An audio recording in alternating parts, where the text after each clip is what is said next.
So this is Euro Yen analysis for Thursday, the 16th of November. Now let's just have a look whatever the price is on the 15th. So on the 15th, we were saying, let's just grab the pen. We were saying we're looking to see a price in around at 34, as it is the upper end of the range that we're currently in. Lower end of the range being at 31.70, upper end of the range being at 134.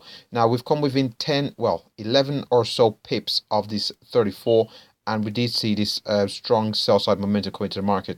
Now we have seen the sell side momentum come in 11, 12 pips away from the main zone in around 134. So we'll just have to, so we are retraced quite a bit now. Now, we didn't get much reaction around 33.45. We do seem to have quite a reaction around 32.83, and we have this inverted hammer, I think it's called, this slight bullish hammer there.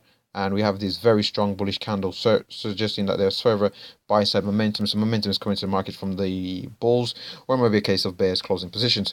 However, let's have a look for the where we could potentially see. So if this level does hold at 32.83, we'll be looking to target 33.45.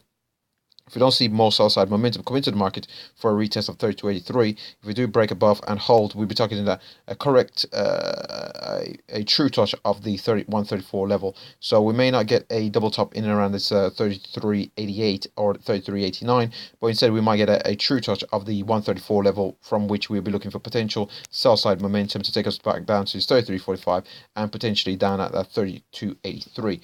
If, however, we do not hold above 134, the level we'll be looking at is around I've marked it on the charts. Fantastic.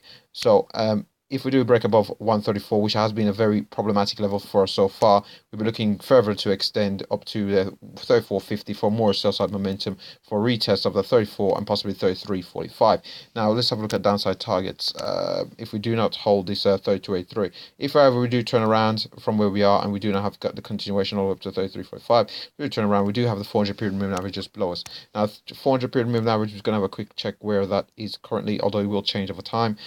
Just bear with me a second. So we've got the 400 period moving average sitting at 32.66 and the 200 period moving average sitting at 32.43. Those are both on the hourly charts. They may act as dynamic levels of support if prices do retrace downwards. Now, the other potential targets we're looking at is at 132. Again, it's in around the swing low. It's been a weekly pivot, as is marked out in blue, and it has held on several occasions. After which you'll be looking at 33.70, which is the lower end of this range just here, which I will show on the daily chart soon enough.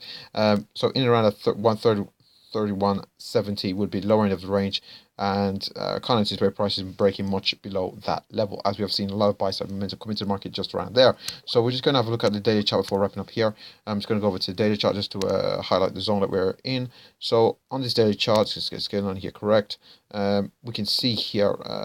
Let's just get the. I've got Bollinger Bands on here, so let me just remove the Bollinger Bands, and let's just grab a pen. So as you can see here, we've seen some selling momentum coming around at 134, lower end of the range 131.70, and we have seen some buying coming into the market again to test at 134. So that's the reason, that's the zone we're currently in on the Euro Yen. Pretty straightforward zone to identify.